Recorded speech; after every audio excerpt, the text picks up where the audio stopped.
देशात शिक्षण, सामाजिक न्याय, समान संधी या विषयांवर सतत चर्चा होत असते.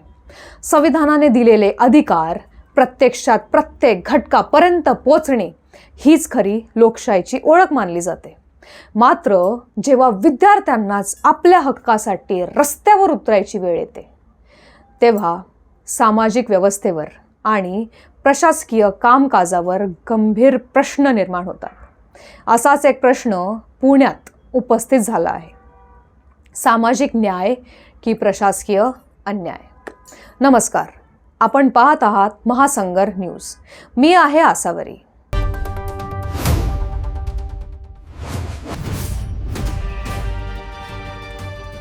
आजची महत्त्वाची बातमी पुण्यातील सामाजिक न्याय विभागाशी संबंधित आहे. पुण्यातील विश्रांतवाडी येथील सामाजिक न्याय विभागाच्या शासकीय वसतिगृहातील विद्यार्थ्यांनी मोठा निर्णय घेतला आहे.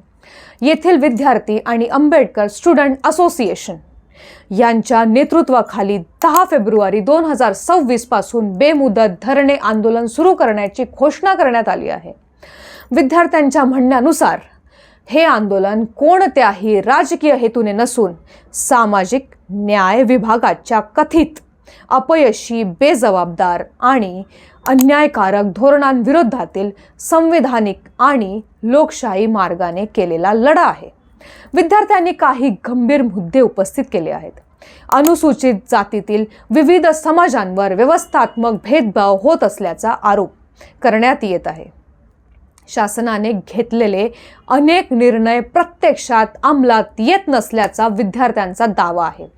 विशेष म्हणजे 16 मे 1984 च्या शासन निर्णयातील 30% वसतिगृह प्रवेश मर्यादा अद्याप रद्द करण्यात आलेली नाही.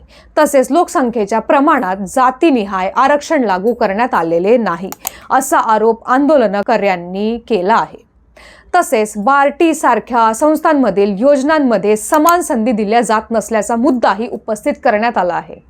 याशिवाय सामाजिक न्याय विभागातील अनेक महत्त्वाची पदे वर्षानुवर्ष रिक्त असल्याची बाब समोर आणण्यात आली आहे. आता वसतिगृह व्यवस्थेचा मुद्दा. पुणे जिल्ह्यातील शासकीय वसतिगृहांमध्ये सुमारे 524 जागा रिक्त असल्याचा दावा विद्यार्थ्यांनी केला आहे. या जागा पूर्ण क्षमतेने भरल्या जात नसल्यामुळे गरीब आणि पात्र विद्यार्थी शिक्षणापासून वंचित राहत असल्याची भावना व्यक्त करण्यात आली आहे. दरम्यान आणखी एक गंभीर आरोप समोर आला आहे. सामाजिक न्याय विभागाचा निधी लाडकी बहीण योजनेकडे वळवण्यात आल्यामुळे वसतिगृहातील विद्यार्थ्यांचे निर्वाह भत्ते मागील 3 ते 4 महिन्यांपासून थांबले असल्याचा आरोप करण्यात आला आहे.